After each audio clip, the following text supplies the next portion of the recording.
The first thing obviously is backhaul. We definitely, we're talking about significantly increasing the rates coming out of base stations, and we've got to figure out a way to cost effectively backhaul that. One of the challenges is going to be, besides music, is going to be the small cell architectures, because we're talking about network densification over time with LTE to really drive up system capacity. We've got to figure out a way to cost effectively backhaul those small cells.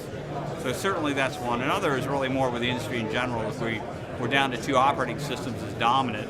And to me, from a creativity standpoint, I'd like to see a little more proliferation than just Google and Apple.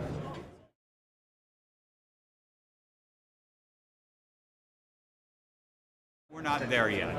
I mean, the smartphones are doing more and more things. As I mentioned to you offline, I submitted an accident claim on a smartphone. I can do checking on a smartphone. They're doing more and more things, and when you think about that kind of information going over a device, security is becoming an increasingly important issue. We do expect to see security breaches, security issues with smartphones probably within the next year. The hackers have figured out this is a gold mine for them. They'll go after it.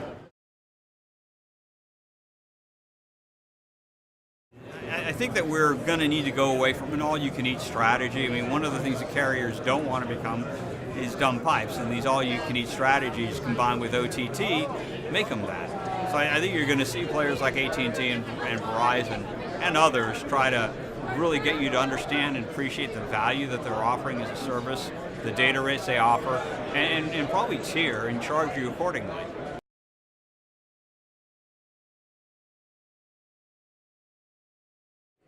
Higher and higher data rates, lower latencies, better performance.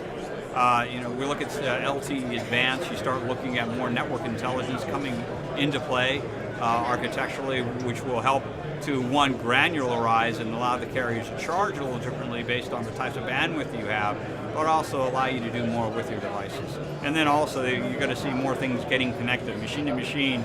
We've talked a lot about it. We've talked about machine-to-machine for over 5 years now, but I think you'll start seeing more real-world applications of that in the next year or two.